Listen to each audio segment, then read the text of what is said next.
Hi friends, welcome to Vinmayi Lakshmi channel. నేను మీ మాధవి నరసింహ. ఈరోజు మనము ఎంతో టేస్టీగా సాఫ్ట్గా ఉండే జున్నును ప్రిపేర్ చేసుకుందాం. అందరూ ఈ జున్నుని ఇష్టపడతారు కానీ తినలేరు, ఎందుకంటే ఇది కొంచెం వాతం వేడి అంటారు.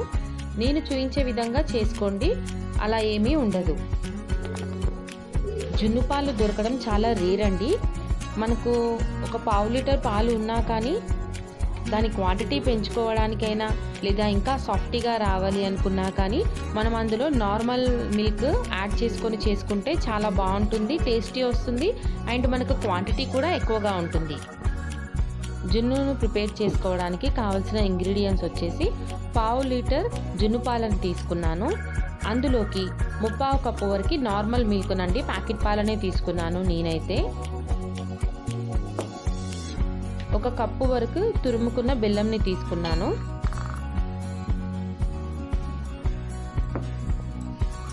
ఇందులోకి ఒక 10-12 వరకు మిరియాలను తీసుకోవాలి.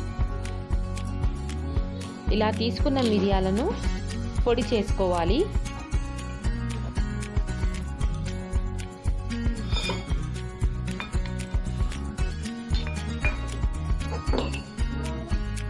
పొడి చేసిన తర్వాత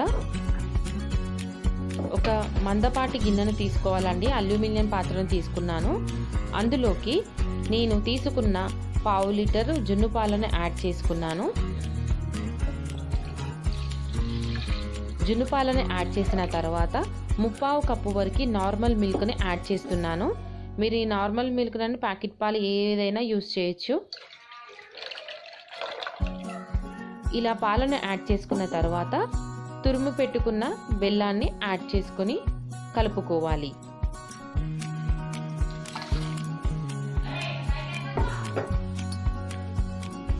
పాలలో మొత్తం మనకు బెల్లం అనేది కరగాలి.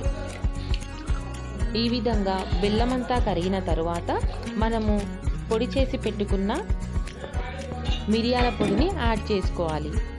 మిరియాల పొడి వేసుకున్న తర్వాత ఒక 2-3 సార్లు కలుపుకొని ఆవిరికి ఉడికించుకుంటే సరిపోతుంది.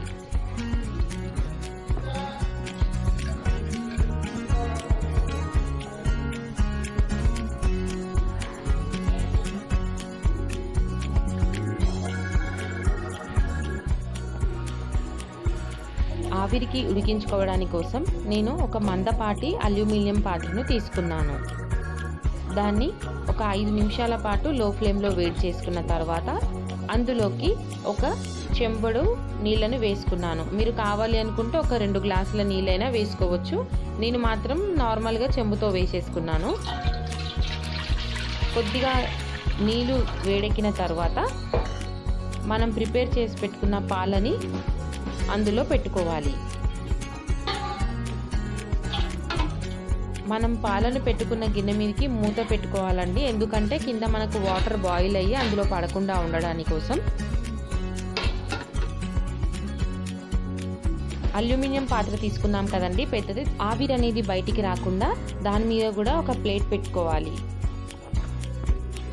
ఇలా లో ఫ్లేమ్లో ఒక 15 మినిట్స్ పాటు ఉడికించుకుంటే సరిపోతుంది. ఒకసారి చెక్ చేద్దామా ఎలా అయిందో.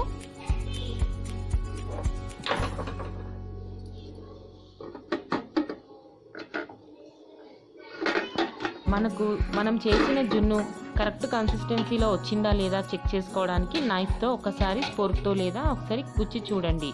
అలా సాఫ్ట్గా వచ్చిందనుకోండి మనకు జున్ను అనేది ప్రిపేర్ అయినట్టు. చూసారు కదండి, నాకు సాఫ్ట్గానే వచ్చింది. మన జున్ను అనేది రెడీ అయిపోయింది. ఇలా ప్రిపేర్ అయిన జున్నును ఒక 1 అవర్ పాటు బయట పెట్టుకొని ఫ్రిడ్జ్లో పెట్టుకొని తింటే చాలా టేస్టీగా ఉంటుంది, లేదా నార్మల్గా అయినా తినొచ్చు. చూసారు కదండి జున్నుని ఎలా ప్రిపేర్ చేసుకోవాలో. నేను చెప్పిన విధంగా జున్ను పాలలో నార్మల్ పాలు మిక్స్ చేసి చేయండి, చాలా సాఫ్టీగా వస్తుంది. చూడండి ఎంత సాఫ్టీగా ఉందో. మీరు కూడా కంపల్సరీ ట్రై చేయండి. ట్రై చేసి నాకు కామెంట్ చేయండి ఎలా వచ్చిందనేది. ఈ వీడియో కనుక మీకు నచ్చినట్లయితే లైక్ చేయండి, షేర్ చేయండి, ఛానల్ని సబ్స్క్రైబ్ చేసుకోండి.